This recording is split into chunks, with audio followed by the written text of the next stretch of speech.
Welcome again, everyone. So glad to have you here. Thank you for not just signing up for the program, but also joining us. Thank you for showing up. I am your host today. My name is Oyindamola Ojo-Eriamiatoe. And if that name is so tongue twisting for you, you can just call me Bekamola. I am the host of this program, and we have our speaker here, Toyin Talks. So happy to have all of you here. Tell us where you're joining us from. And if you have a LinkedIn profile, just put it in the chat and let's all connect with one another. This is going to be a very fun and interactive session. And I promise you are going to have fun and you're going to learn a lot today.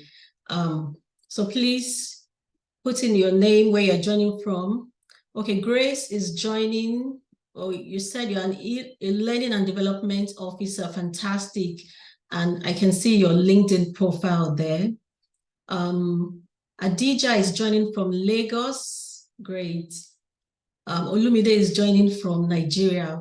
Welcome, everyone. Let's wait for more people to join us before we kickstart the program. So let's use this time to connect on LinkedIn. And for everyone who is here already, this is a program that we're going to be having every month. And we have L&D professionals from all over the world, from the UK, America, different countries that are going to be sharing with us every month. So today is not the only time that we're going to be having the program. Whether you're here or you're watching the replay, make sure that you sign up for all the meetings or anyone that you are interested in. When you're about to sign up, you're going to see the title and the person for each session. And so you can decide who you want to come and listen to. Okay, great. I think I've been able to connect with some people. Awesome. So let me just say a bit about myself to us while I share my screen. One moment, please.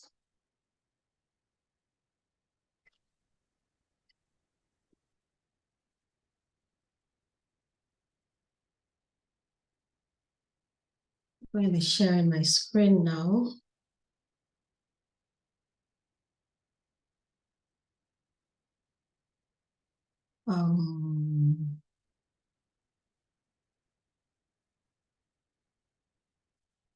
Please let me know if you can see my screen. Are you able to see my screen?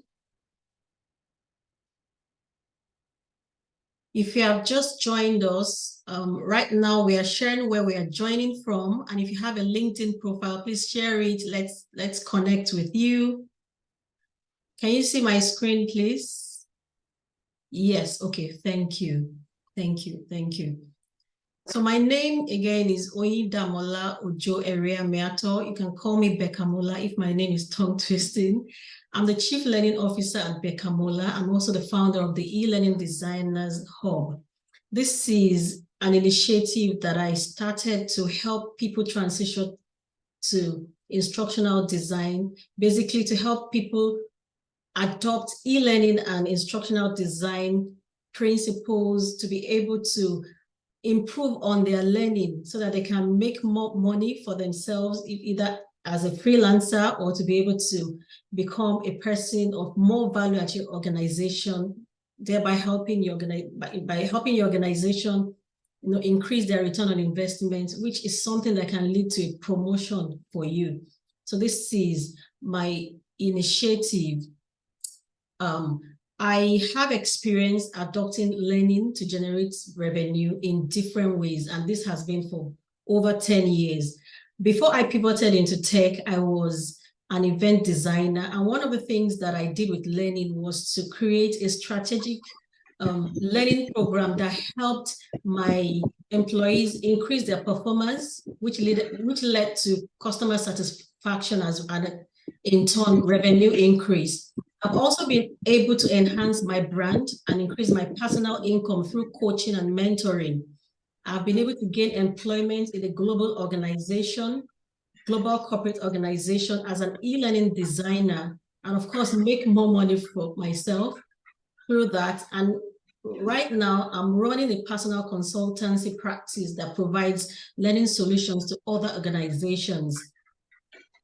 And this is what I want to, these are the possibilities that I know about e-learning that I really want to help other people to achieve, which is the reason why I decided to come up with this initiative.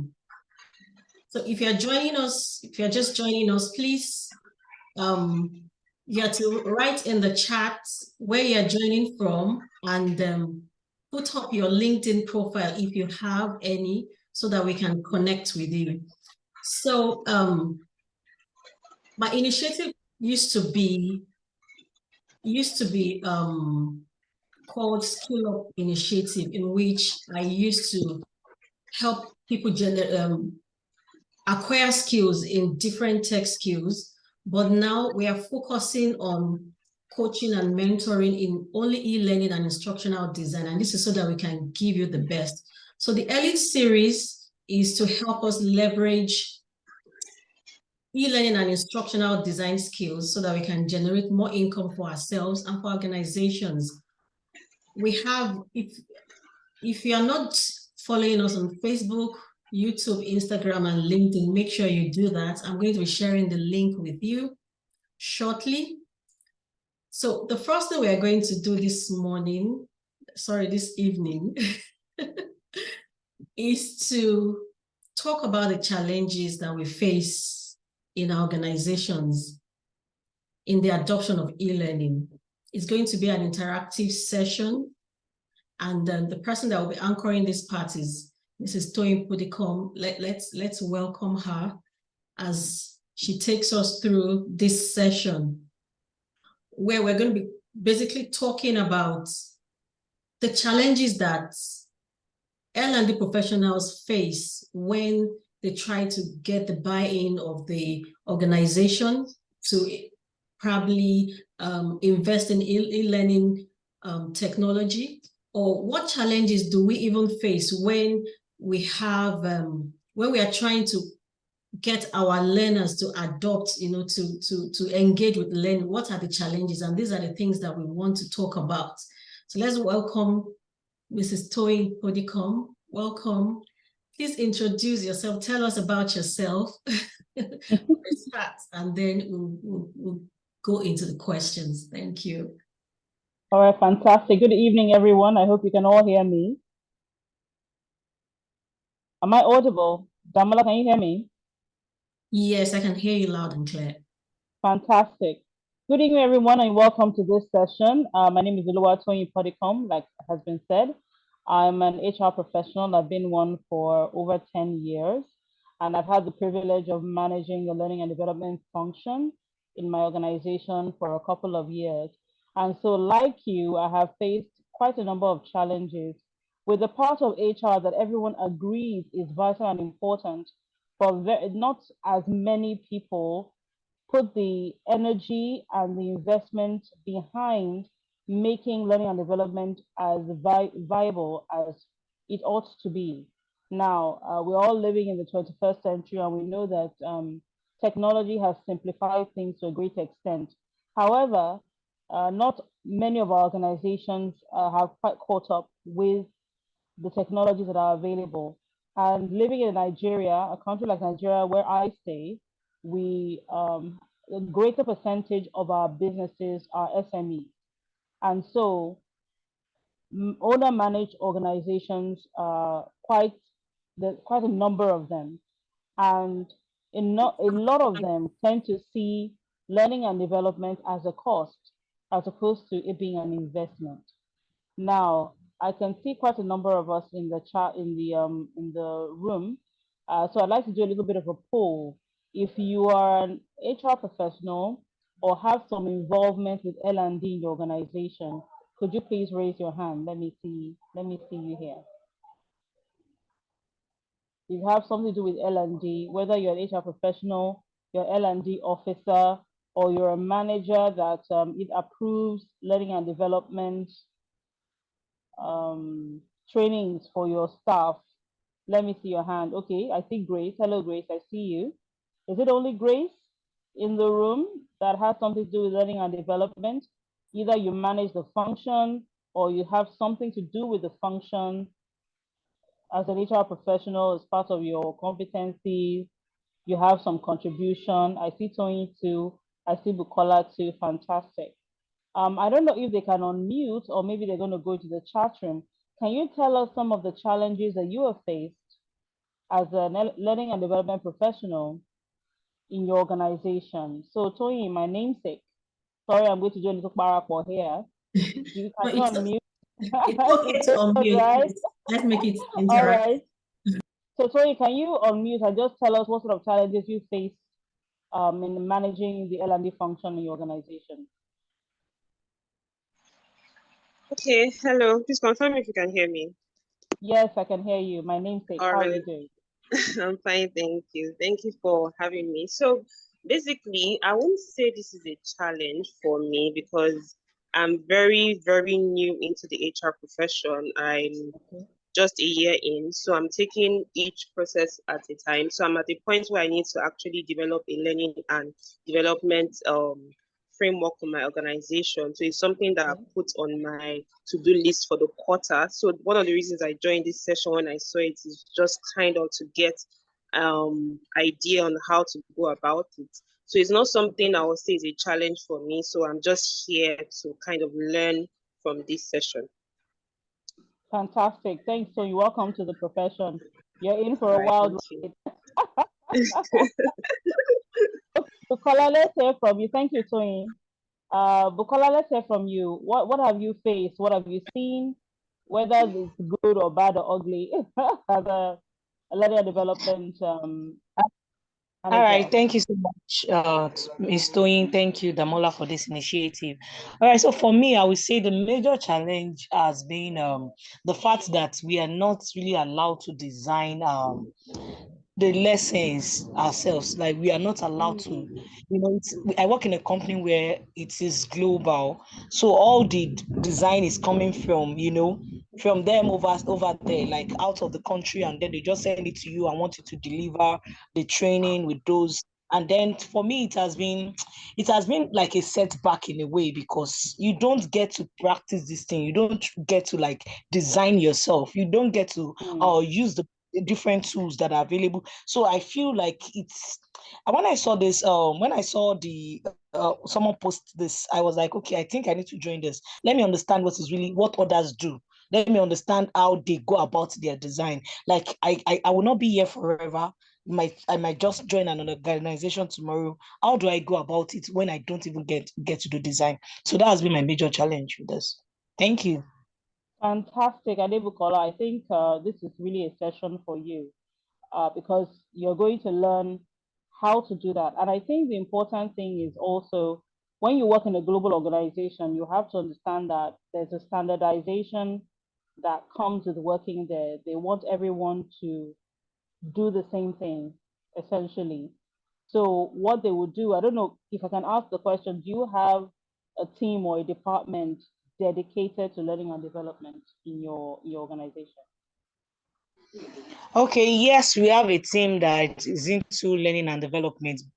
But even the team, they don't get, okay, I've worked with that team. I worked with them for like 3 years. Okay. Right. In that space of 3 years, all you do is deliver training, facilitate training. You don't ever get to design. Classroom style. Yes. Okay. So it's not a digital sort of session. It's usually the normal classroom where you have a PowerPoint presentation and you're going through your slides, that sort of thing. Yes. Yes. Okay.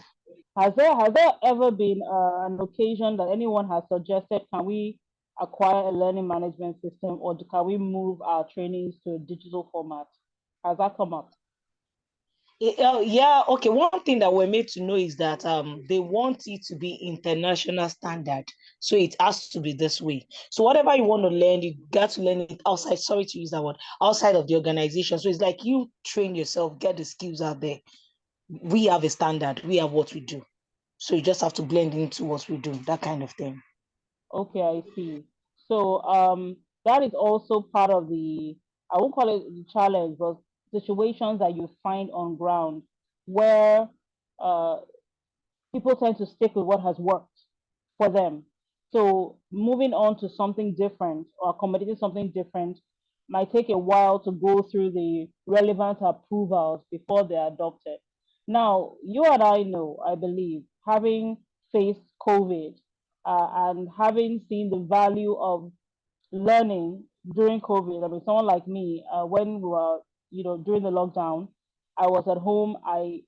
Sarah and I were best friends, and I was able to do a number of training courses simply because I had more time on my hands, obviously, and I could see the benefits of being able to access those platforms and learn from people who have put it in a format that I could easily access, even though I'm millions of miles away from the people that put it together.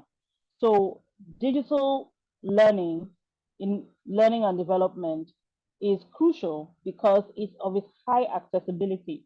So imagine you have a training that you want to deploy organization wide. Typically, what we do now is that we would group all our staff into different categories. So maybe, depending on the relevance of the training to them. So maybe you have your junior staff all together, you have your mid managers, mid level managers all together, then you have your senior people all together, and then they all come together in their classroom, and then the training is deployed. And so it takes a lot of time, a lot of effort. You have to buy, snacks to keep them occupied and engaged, and drinks and the like. So what digital learning does is it gives easy access to a maximum number of people at the same time. Okay. And of course, it's self-paced. I mentioned that during COVID, I was able to do several trainings. And even though there was a time, they recommend you do it within a number of weeks, you can adjust that time if it doesn't suit your schedule.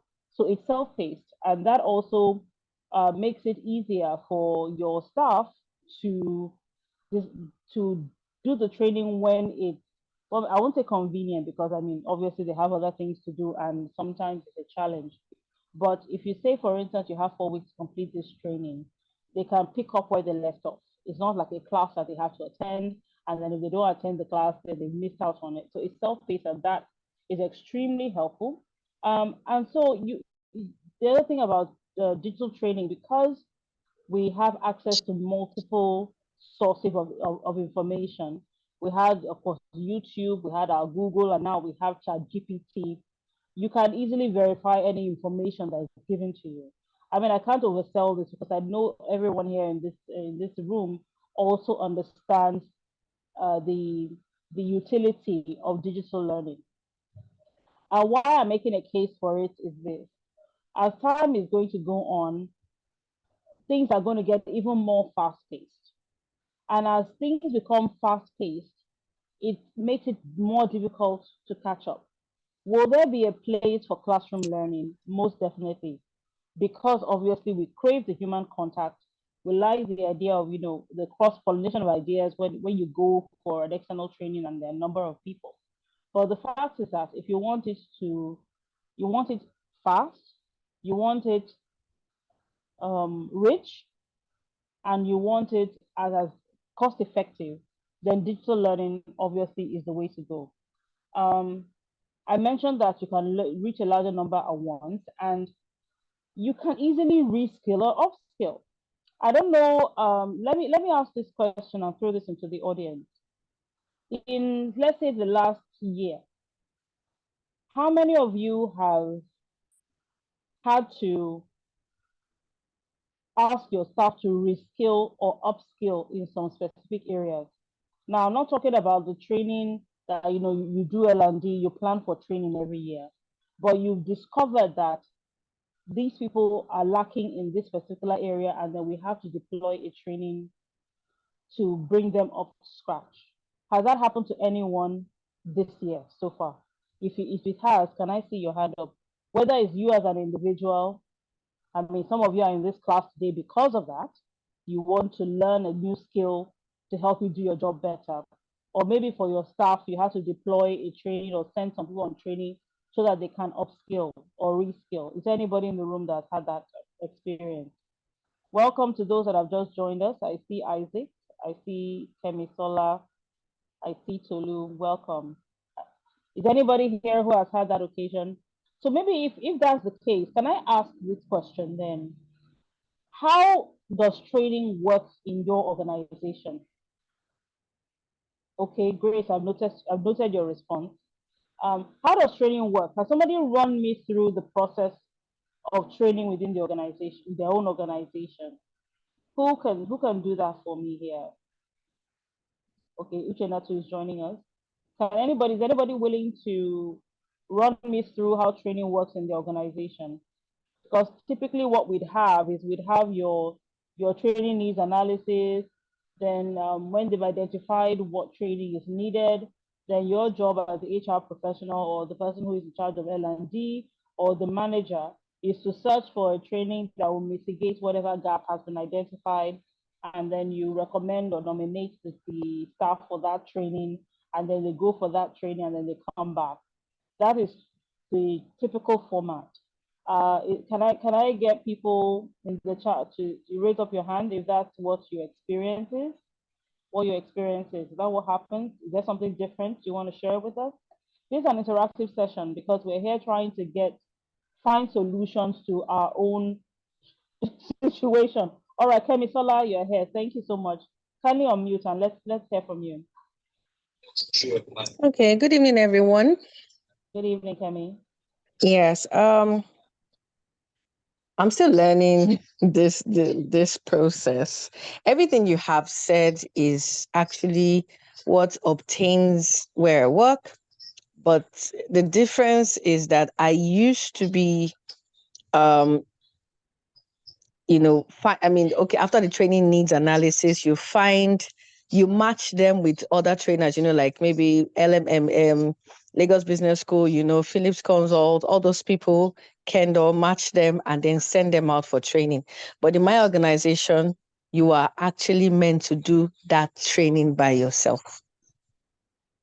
So once you identify a gap, you have to come up with a content to teach whoever it is.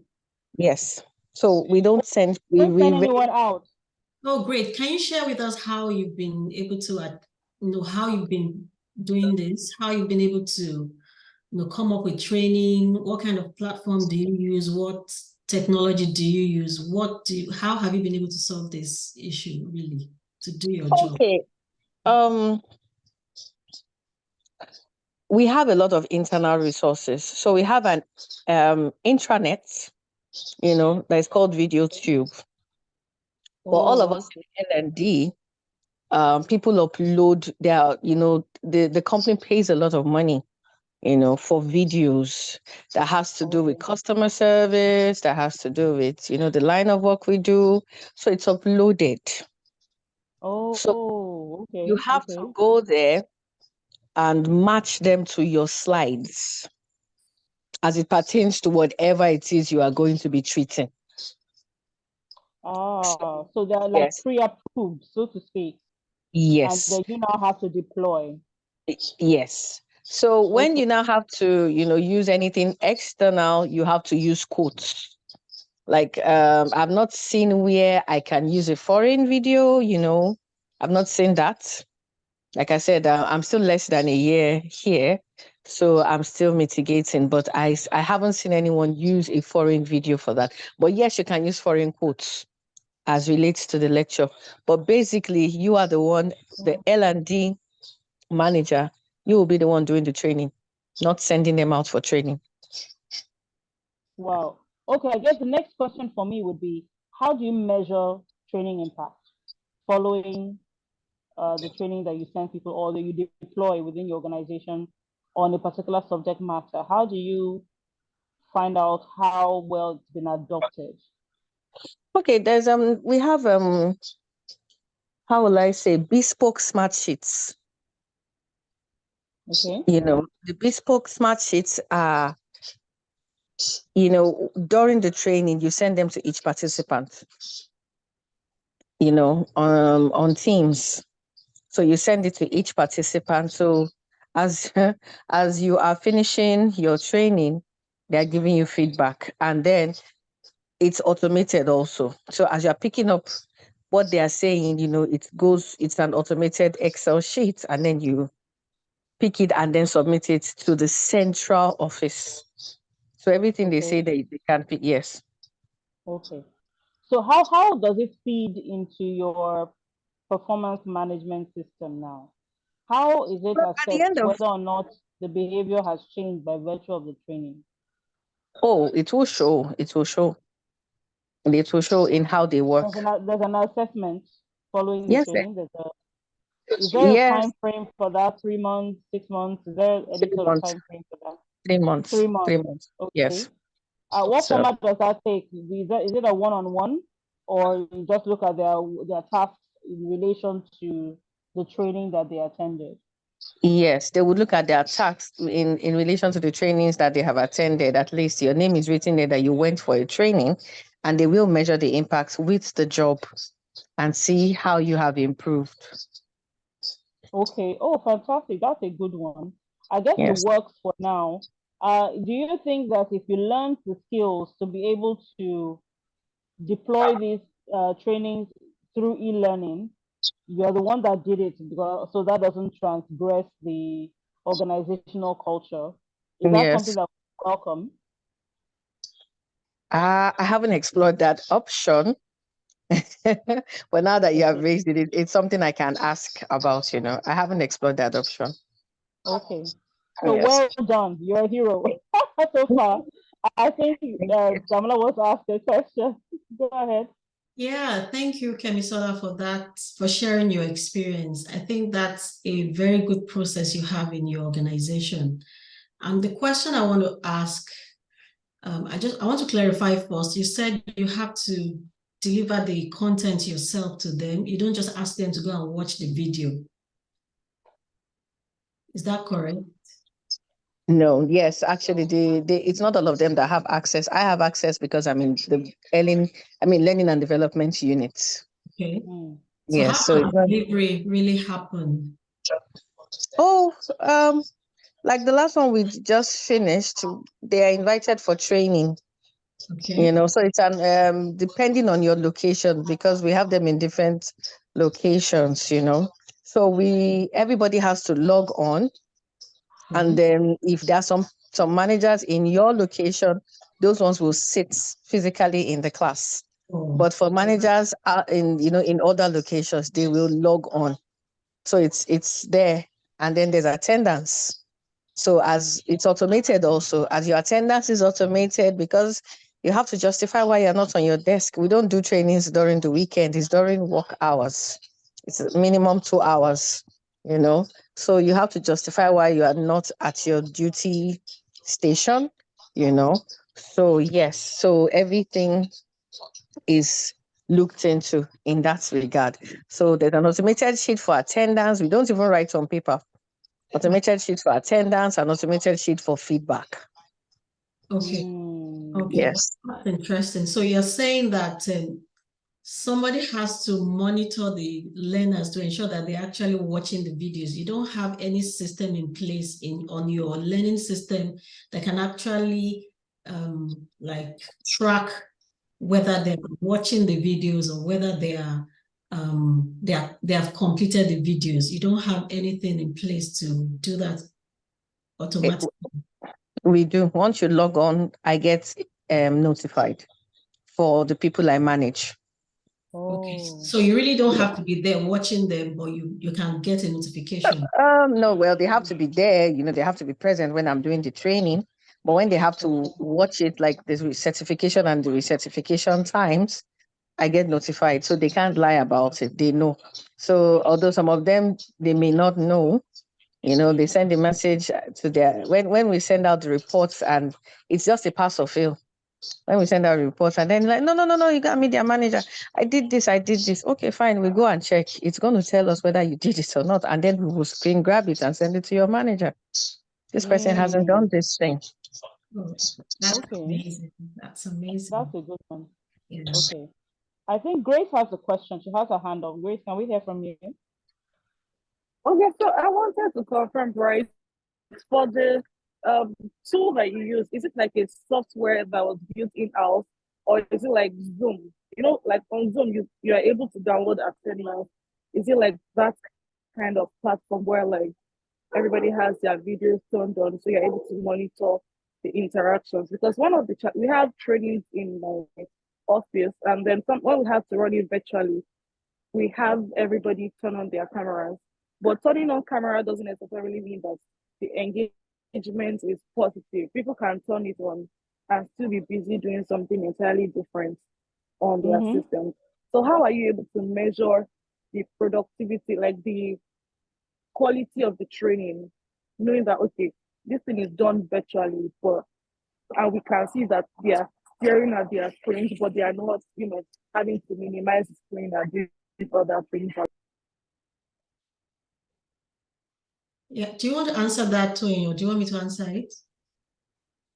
Okay, so you can answer. I thought she was asking Kemi Sola the question actually. So I was thinking Kemi Sola would respond. Okay. All But right. you can go ahead and answer the question. Okay, Grace. Is the question for Kemi Sola? She's still here. Okay, let me just go ahead. Let me go ahead and answer that question. So when you have learning delivery on Zoom, it's completely different from what I think it's different from what Kemi Sola was talking about. If I understand what Kemi was saying, the content in her organization are in form of video courses that people have to log on to and watch. And they have, they have softwares in place that are integrated to the system that help them to be able to track whether people are engaging with learning, whether they started, they've finished halfway, or they actually finished. So that's different. But when you talk, in Zoom, in a Zoom class, honestly, it's very hard to know if people are really engaged in learning, especially when their videos are not turned on. But when the videos are turned on, if you have a lot of people on, it may be very hard for you to actually really tell whether people are looking at you or they are listening. But one thing that I know can really help to determine whether people have learned, they have been listening to you or paying attention, is the fact that you have assessment in place. After you have taught them whatever you are teaching them, you have assessment in place, especially not just at the end of the meeting. Maybe halfway, you want to have some interactive sections where you ask them questions. You want to test their knowledge, and that way you know whether they are listening or not. So Grace, I don't know if you are in charge of learning or you are one of the learners, so that I will know how to really answer you, what points to give you that will be okay for you based on your role. Is Grace still there? She's still here, but I think for some reason she's unable to talk because she's been muted for a while. Okay, so let me get into the tail end, because I'm going to allow Damola to talk about the e-learning system and how, maybe give an example of a teaser of one way you as an individual, you as a learning and development professional, can integrate e-learning into your organizational system, such that you're not buying any hugely expensive software. You become the catalyst for learning within your organization. Let me round up with some of the challenges that we have in this part of the world, because this solution that Damola is presenting to us will be extremely helpful, because one thing, like I mentioned in the beginning, somehow or the other, for the most part, people tend to see learning and development as a cost rather than investment. And I know part of the reason is because it's difficult to measure the return on investment on any learning and development exercise that you send staff to participate in. We don't have, or we don't fully utilize the systems we have available to track performance or productivity changes by virtue of the learning and development engagement that the staff has gone to. So because of that, it tends to be a box ticking exercise as opposed to an exercise that's supposed to add considerably to the person that goes for the learning and development session. Another challenge we have is, because something is self-paced, that's an advantage. But the disadvantage to that is that some people just don't take time to learn or understand what is being communicated. They leave it to the last moment and then they rush it because they know they have to take that box that says, oh, I've gone through 1 or 2 or 3 or 4 courses in this amount of time. So they do marathon back-to-back learning or say watching or participating, and then so that they can say, oh, I met the deadline, but how much learning has really taken place? That is the question that we have to learn. Then, of course, we know adult learning is tough. We're not docile anymore like we were in secondary school. And then, back then, we had little else to do except learn. Now we have responsibilities, families to take care of, businesses to run, commitments one way or the other. So to get people to change behavior, even if they participate in the learning program, whether it's digital or not, is actually not so easy because people are set in their ways and they tend to resist or mutiny if they think they are being forced to become something else. So we have that challenge. Then another one is that we have generations in the workforce now who are not digital natives. So you're having to not only adjust their mindset to accept digital learning, you're also having to teach them digital skills. So it's a two-hit combo and it's a double challenge. You're trying to be inclusive, and diverse because you recognize the value those older generations bring to the table, but you're also having to deal with the fact that a number of them are not digitally savvy. They have to learn, those who are willing to learn, and there are those who aren't willing to learn because what they know has worked for them for several years, and they don't know why you want them to start doing things differently now. Then, of course, you have the cultural biases, still as a result of generational differences. In my culture, Yoruba culture, we're so huge on respect. An older person is not likely to want to submit to learn from a younger person because we're taught from a young age that older people can never be wrong, so to speak. And so if you want to deploy a digital learning platform and you have people of that demographic in your organization, these are sort of challenges that you might face. I can't say I know exactly the solution to that, but I think one of the things that will happen is if you're able to create a lesson or a training that is interactive and has more to do with being active on that platform. So it's like you use things like quizzes, and literally all they have to do is to click. You're not supposed to do anything really grandiose or huge. You might get more buy-in in that respect. And then in this part of the world, there's still a lot to catch up on digitally, to be honest. We are exposed for the most part. I mean, the world is a virtual, the open borders now via the internet. There isn't any knowledge that anybody abroad has access to that you cannot find something to do with it on the internet. So those barriers have been removed. But we do still have a lot to catch up on digitally because our priorities are a little different. But things are changing, and the modern Nigerian worker is catching up with the rest of the world. Because hey, if a certain standard has been set and I have access to the knowledge that will help me maintain that standard, then there's really no difference between me and a professional like me in some other part of the world. So there is a give and take in that area, but we are catching up and we are ready to face the digital revolution. If we can be taught how to do it, I am convinced that we can do it and we can glean the required value out of it. So thank you so much. That's it from me. Thank you for everyone that participated. The chat room is still open to questions. Damola is here to answer your questions. Now she's going to take us through some of the solutions that she can provide for us to help us adopt e-learning in our organizations and make us learning and development superstars in our companies. Thank you so much, Damola. Over to you. Wow, thank you so much, Toyin, for that session. And thank you to everyone who participated. The challenges that we have in L&D, I think they are all pretty much the same all over the world. But Nigeria has, its own peculiar challenges as well. But this evening, when if you look, if you remember in the flyer, I mentioned that we're going to be teaching you some simple tools that you can use to design. I know that most of us don't have the opportunity to design e-learning in our organizations, right? Like two of us have mentioned, we have videos, we have courses that have been created and they are given to us to just deliver.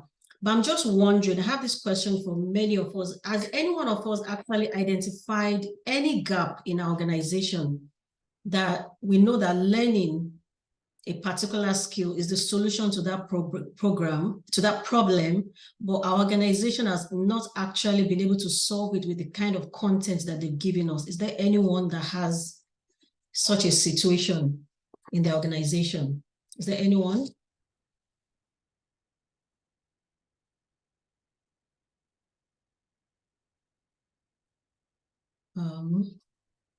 Is there anyone that had that situation?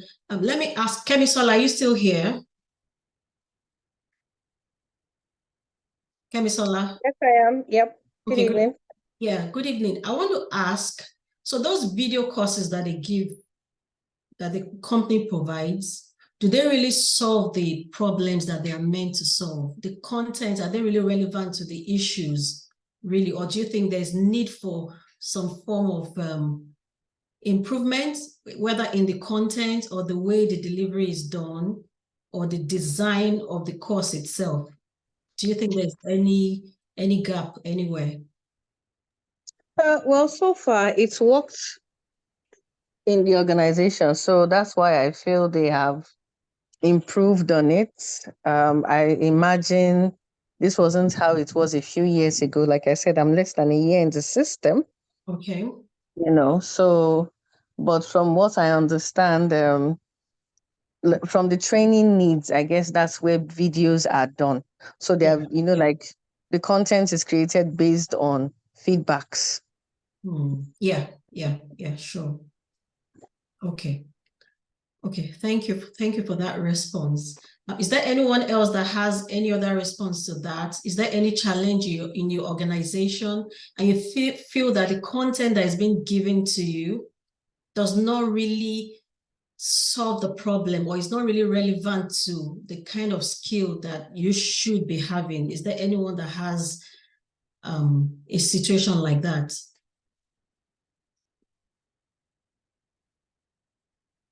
Nobody. Okay, let me just get on with what I want to speak to us about. Time. So I want to teach us this evening the simple e-learning tools that we can use, which I believe will be relevant to people that actually design learning in their organization or desire to design learning in the organization. I think the very first person that spoke this evening said that the organization just comes up with content and you don't really have the opportunity to design and you really like to learn. So this is where you get to gain, and there's going to be more of this as we have more learning to do. So the tools that I want to talk to us about today, I want to talk to us about those tools based on the kind of learning formats that we have. We have what we call the synchronous learning format, in which learning occurs simultaneously for all learners. In the case of most people that I've mentioned today, how learning is done in the organization, where it's either the learning is done on Zoom, somebody is presenting to you, and for people that have access to video that have been uploaded already, they still are monitored to work at the same time. That is what you call synchronous learning. And like we also mentioned, we have platforms that are used for this. We have Zoom, which is very common. Teams is also one of those platforms, one of the tools that is used in delivering learning synchronously when you have instructor-led training that is being delivered to people.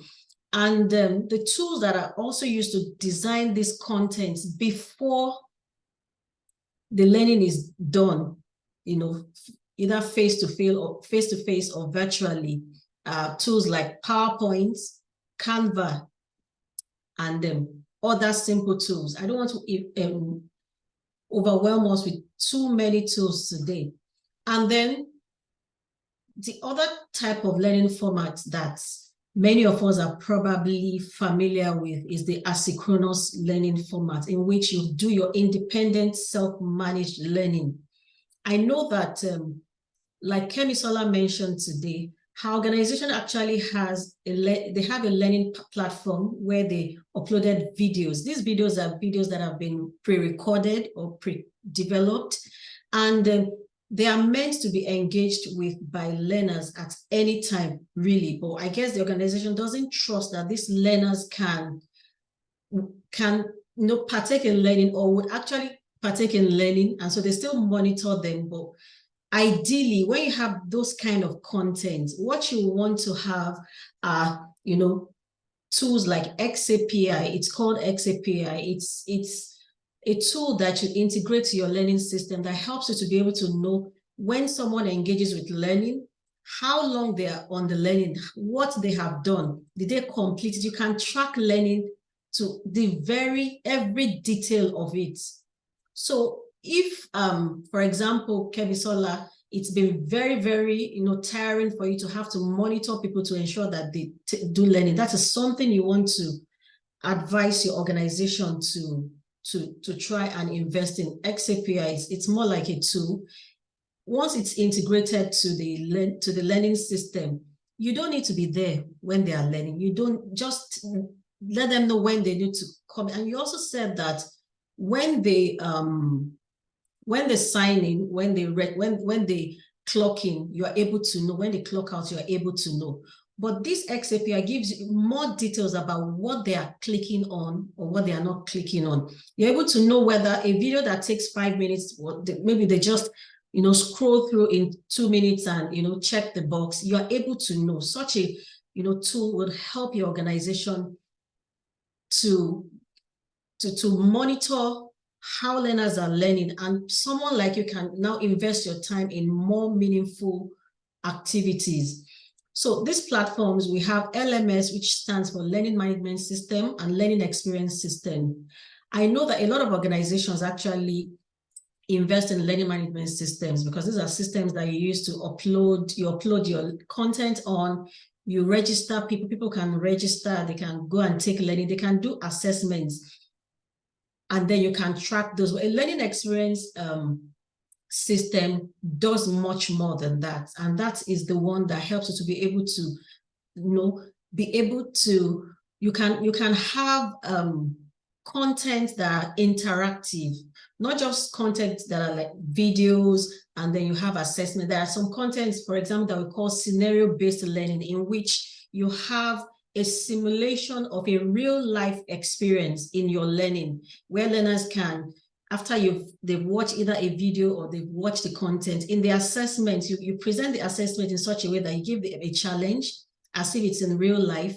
And when they choose a particular, when they make a particular choice, they can get feedback on what the result or the consequence of that experience, that choice they've made is, and that helps them to learn better.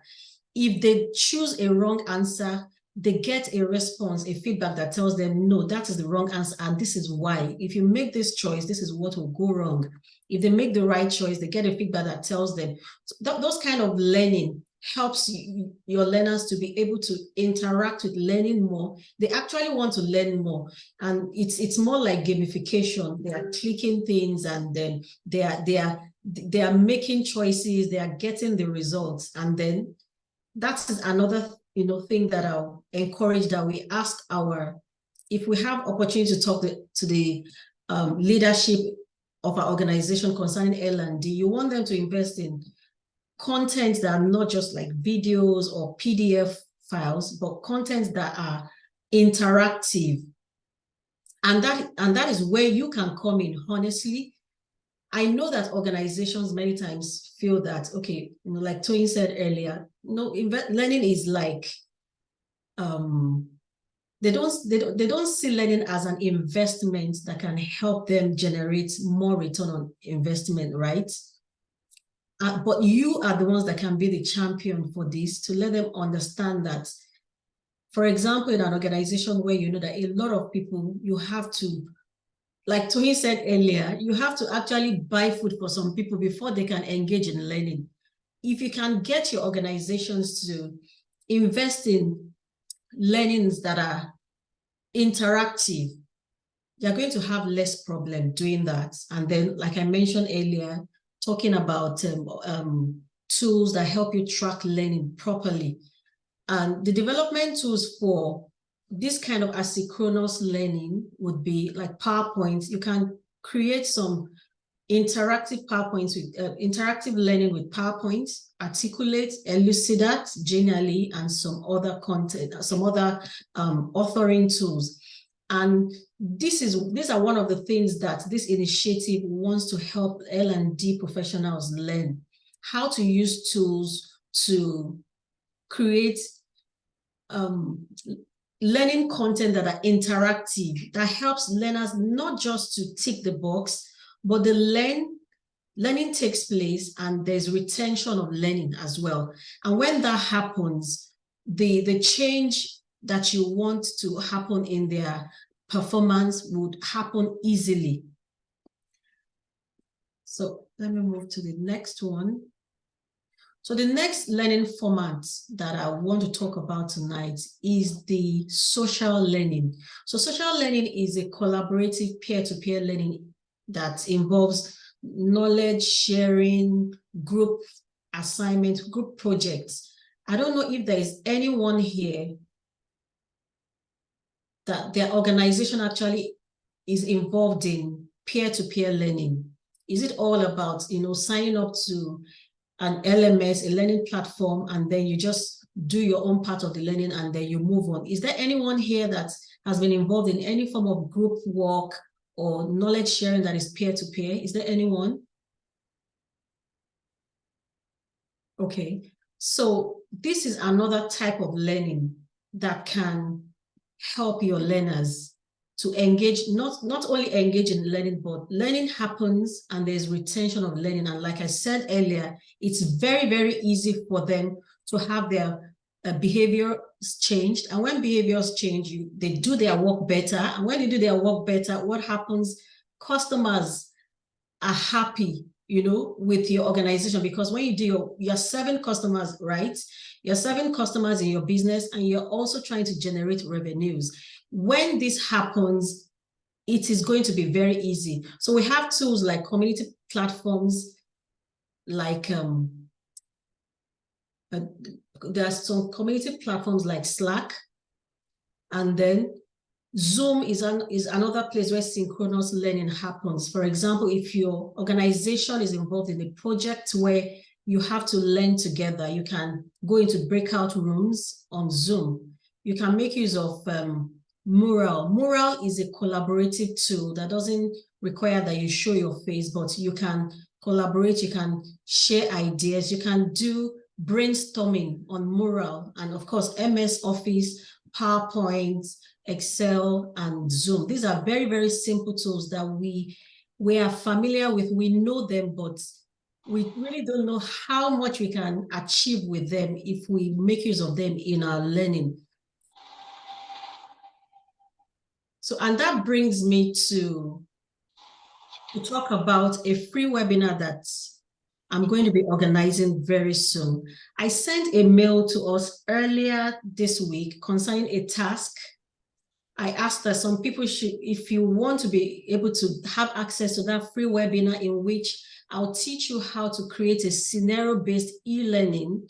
I already explained what that means, and it's in the mail. If you received a mail today or some days back, or if you haven't checked it, go and check it. I explained well what scenario-based learning is all about. I don't want to waste our time. So there's a free webinar that I'm conducting on Saturday this week. So if you are able to do those tasks and show proof that you've done those tasks, you're going to have access to this webinar. And let me explain to us how we can really be champions of e-learning in our organizations, because I know this is a lot of us are wondering, how is this really possible? Is it not just to, tick the box, do the training that they give me and just move on? One thing, let me share a bit of my experience with you. When I was running a business before I pivoted into tech, there was a time that there was a serious issue in my organization. We were not able to deliver our project on time. My team was not able to. And we came up with a strategic learning program that helped us to fill the gap. Of course, you have to do need analysis. You have to understand what the issue is. You want to understand what learning really needs to be done. What gap, where are your learners now? Where do they need to get to? And then you come up with learning outcomes. And then after you've come up with your learning outcomes, you create the content and you deliver it to them. And what happened then was that my organization was able to increase our performance. The team was able to increase their performance by 40%. That was a very huge increase. And what happens? Customers were happy, and then we had more business, more revenue generated because we had more customers coming in. And this is a challenge I want to give to all of us. If you're an L&D professional, okay, yes, content is generated, is created for you, and there has to be, a form of content is generated so that everyone globally takes the same thing. Everything is uniform, but you can be a champion of e-learning by learning some skills and, just doing more for your L&D. I don't know whether, for some of us in our organization, the issue is that the effectiveness of training is not done properly. Training is not really tracked. Nobody really knows whether people are, that they are taking their learn, they are doing what they are supposed to do or not. And for some of us, even though we are ticking the box, we can actually say that people are taking their learning, but we cannot really track how this learning is affecting our return on investment. We can't really say for sure. We don't know. For example, there are different ways that you track the effectiveness of learning. There are 4 stages. The first stage is you want to know whether people are really engaged with learning. Does your organization have the tool to do that or the skill to do that? Now you want to know whether knowledge has taken place in form of assessment. That is the most common one. And then you also want to know whether people's behaviors are being changed. That also happens in some organizations. But another challenging part for a lot of organizations is, do we really know how this learning is translating to increase in revenue? And this is a challenge I want to bring to some of us. First of all, I'm going to encourage us to continue to attend this monthly series because there are a lot of professionals that are going to be talking to us about these different topics. But at the same time, you need to get to a point where you take your own professional development into your own hands. One of you said that they're just making us do courses, but we don't really get involved in learning. What if you decide to invest on your own on how to design content, and then you go back into your organization and you implement what you've learned? What do you think would happen? Does anybody know what could happen? You could get to a point where another business unit is created for you to come and head because you've been able to make impact. And this is where this course that I am talking about comes in. I've created a course in instructional design and e-learning. It's actually a 6-week program, which would help you to understand the nitty-gritty of how to use e-learning and instructional design principles to how you can adopt it in your learning design and help your organization to increase their return on investment. Another way that this skill has been very useful to me is that right now I am doing freelancing, apart from the fact that I have my own 9-to-5 in an organization in the UK.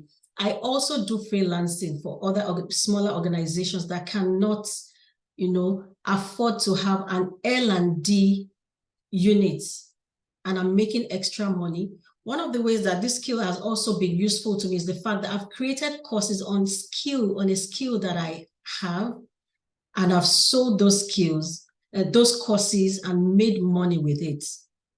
And I mentioned earlier that in my organization as well, I've been able to apply this skill to be able to help my organization to increase in return on investment. So there is this course that we have, which is in instructional design. I'm going to share a link with us now that will help us. Where, if you're interested in taking this course, please just show interest by filling the form. I'm going to put that in the chat box right now. And secondly, if you are not following us on the different social media platforms, YouTube, Instagram, Facebook, and LinkedIn, you can just copy this link and follow us, or you can use this QR code to follow us, to connect with us. We really, really love to connect with you. All right. The scenario-based learning that I said is a free learning for everybody, for anyone who completes the task. Go to your email, you see it, and then we'll get back to you on that. So does anyone have any question? Oh, Grace said she's interested. Fantastic. So I've just shared a form. It's a very simple form that you use to show your interest, and we'll get back to you. Okay, Kamala, sorry, there's a question here in the chat room. I think it's great to ask a question as well. Okay, it says, how can one in practice calculate an ROI on a training? And what tools can one work with to prove trainings? I don't know if Grace wants to talk a little bit more about what do you mean by prove trainings? The first question is clear. How can one calculate ROI on the training? But the second one about proving trainings, I'm not too clear on that. But okay, I can't see the question. How come?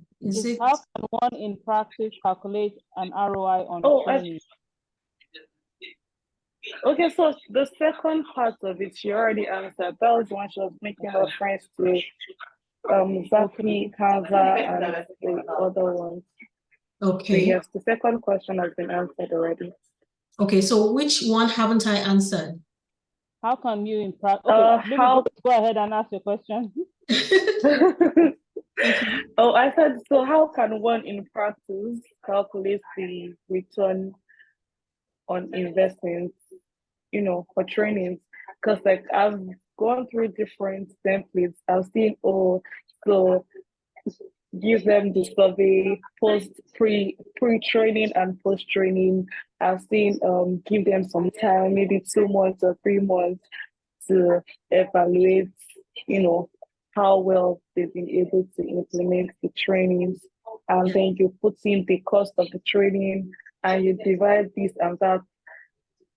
And I'm just very lost because I'm trying to come up with a template that can better my life, but it's not working. I'm looking up the internet and I'm not seeing anything precise to help. I'm like, okay, so what exactly how can I go about it?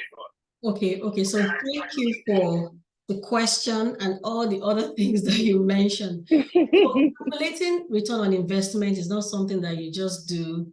It takes time. Like you said, there's evaluation to be done. There's a lot of feedback that you need to get from people. There's assessments, there are surveys. You look at your expense. You look at how much you are making afterwards. It's also, it's something that involves different departments, not just you. And this is one of the things that you're going to be learning if you join this program that I'm talking about. It's not something that I can just tell you now. I'll confuse you more. Look at it. You've gone to the internet, you've seen a lot of information, but really putting it together is another thing entirely. And there are no two projects that are alike. We have to look at your particular situation, your organization, and from there we'll be able to calculate how the return on investment change is happening. And So I think it will be worth saying that this program I'm talking about is a program that is meant for somebody who really wants to make impact in the organization, or you want to, you are really so much particular about your own self-development, and of course you want to make more money for yourself. All right, this is a program that will last for 6 weeks. You have to be willing to put in the time. It's not a program where we'll just give you information and then, you have to be present. There are tasks that you're going to be doing.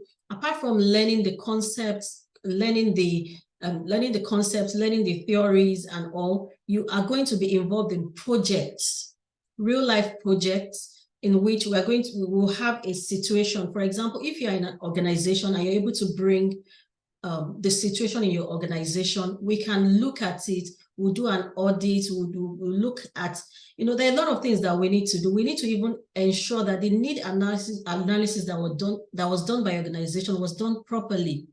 Did they really get to discover that the right outcome that they came up with was the right outcome? What were the gaps that they identified? Do we really need to, come up with new outcomes? What kind of tools are they using? Are they using the right tools? The content that they decided to share with the people, is it the right content that will change the situation, that will meet the gap that have been identified? These are the processes that you're going to go through, and you're going to be involved in a project. Okay, and apart from that, we'll also get to the point of evaluation. And one of the things about this program also is that you're going to be able to gain experience. You're going to gain experience that you didn't have before in e-learning. It's not just knowledge dump. You're coming to gain experience. And then by the time we are done with the program, we're going to help you with your CV optimization and your LinkedIn profile optimization, such that even if it happens that you want to leave your organization with this new skill, you want to go to a better organization and present your skill where you can use it, we are going to be doing that for you. And there's also an optional internship for anyone that is interested.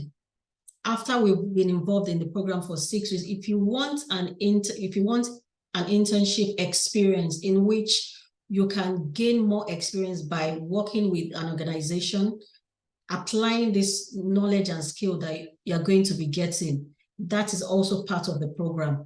And that's why I sent this form. Just let us know if you're interested by saying either yes or no, and then we'll be in touch with you, because it's not just a course, it's a program, and it will last for 6 weeks. All right. Do we have any other question? I don't seem to be seeing these questions, Toyin. Where are they? Okay, so like I said earlier, while we wait for more questions as we round up, if you want to connect with us, I think I should just share the link for that. Give me a moment. I'll stop sharing my slide. One moment. I'm going to share the link for you to be able to connect with us. The link I shared earlier is, if you're interested in the course, please let us know by filling the form. There are 2 other things that I need us to do. If you need to connect with us, I'm going to share the link. And then lastly, there's a survey that I know that a lot of us were not able to tell us the challenges you're having in your organization, probably because you are not either leading L&D or you haven't thought about it. So I'm going to share another survey with us right now, which has questions about the challenges you're having in your organization. The reason why we need this survey to be filled is because, like I mentioned earlier, this series is a free monthly series in which we're going to be talking to you about how you can improve your L&D impact through e-learning. And we already have global L&D leaders that are committed to be part of this. If you are able to fill this form, you let us know the challenges you have, and we know what to really focus on. There's so much we can talk about, but when we know what your particular challenge is, then we'll be able to know what to really, really focus on. So just, if there's anyone that has a question, please put in the chat while I just share the link for the survey. Yeah, thank you.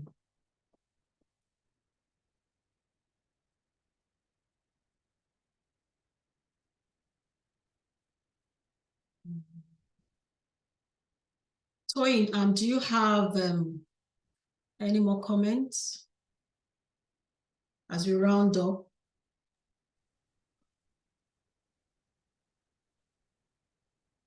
Hello, can you hear me? Yes, clearly.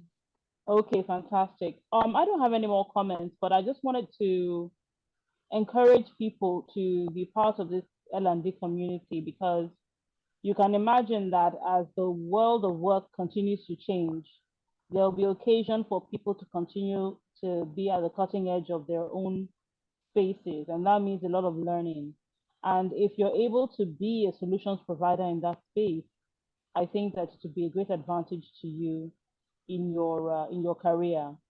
So I would highly encourage everyone to take advantage of this opportunity and upskill themselves in their learning and development competencies. So that's what I would say. All right, thank you, Toyin. So we're rounding up now. If we don't have any more questions, I hope we've been able to learn one or two things in this session. And sorry, that I yeah. wanted to ask, is there going to be like maybe a WhatsApp group or something where this survey can be shared, or where more information can be shared? Okay. Is that a plan? Okay, so there's a Facebook group.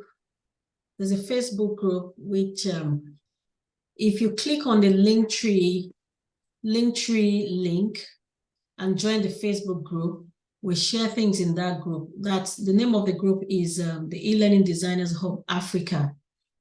So I'm going to encourage everybody to join that group. That's like the community, but I'm still trying to see. I know some people cherish their privacy. They may not want to be in a WhatsApp group. So what we have for now is the Facebook group.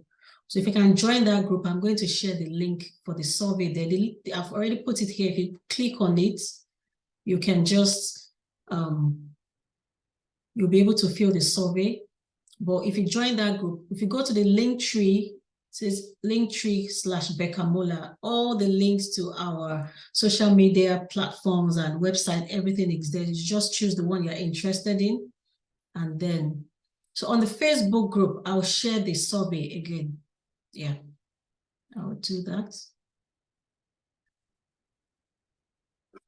All right, so thank you everyone for coming. This has been, an interesting session for me personally. I've been able to learn a lot about the challenges that people face in their organizations in L&D. I've also been able to learn what has been working for some of you. And I've also been able to learn about people that want to learn more about e-learning, which is encouraging. And so I would just say, make sure you sign up for the next meeting we're going to be having in the eLID series. It's going to be, this is a series that will be really transformative for you. Even if you are not part of the course, even though it may take a longer time for you to, learn some things. And there's not so much we can, teach you in 1 hour, 1.5 hours. But at the same time, even if you're not going to sign up for the course, make sure you're part of this community and you're always coming to learn one thing or the other. And if you know of anyone who is an L&D professional like you who might benefit from this series, make sure you invite them. I shared earlier that there's a free webinar coming on Saturday. I'll just go back to it. If you check your email, I'm sure you are here. By being here, you signed up for the program. In the email that came to you today and Saturday, the task is there for you to do. And if you do that task, you're going to have access to be able to learn about scenario-based e-learning. Our next speaker is going to be talking about how you can, thank God I remembered that. So what our next speaker is going to be talking about next month is how you can take charge as an L&D professional in your organization. L&D, being a professional L&D is supposed to be a consultative role. You're not supposed to be an order taker. But we found that a lot of us are order takers. From the top, the courses are designed, either by at times that these courses, the design and development of these courses are outsourced, and they just give us the content to just deliver, implement, and then gather, do the evaluation and all that. But we want to get to a point where we want to be consultative, we want to be valued. And one of the ways is to have the skill, yes, but this person is coming to talk to us about how we can take charge as L&D professionals in our organizations. What strategies do we need? So make sure you don't miss the next session. The one in January is going to talk about how you can do freelancing with your e-learning skill. And then February and March, we're going to be talking about need analysis. We're going to be talking about evaluation strategies using the Kirkpatrick model. As L&D professionals, I'm sure we are probably familiar with this. And if there's anyone here that does not have any L&D or e-learning, or knowledge at all, please, I think this is the time to encourage you to join the program. Make sure you fill the form and we'll get to you. So thank you everyone for coming. At this point, we'll come to the end of the program. Thank you so much for coming. We really appreciate you. And see you in the next, session. Let's feel free to make comments in the chats if we have any comments, our takeaway, what we have enjoyed in the program, what we have really, and if we have enjoyed it at all. We really value your feedback. Let us know if there's anything that went wrong that you want us to improve on. We'll take it and improve on it. Thank you. And I'd also like to say thank you to Toyin for coming on this program, for accepting to speak to us. Thank you so much. Really appreciate you. We value, everything that you have shared today. I almost forgot that. So sorry. Thank you so much, Toyin. We really appreciate you. I know that you worked today and it's been a very busy day for you, but you still took time to come and, talk to us. We really, really appreciate you. Thank you so much. Yeah. It's a pleasure. Thank you so much for inviting me. Goodbye, everyone. Have a great evening and the rest of your week. Yeah. Bye. Bye, everyone. Bye, Mom. Bye.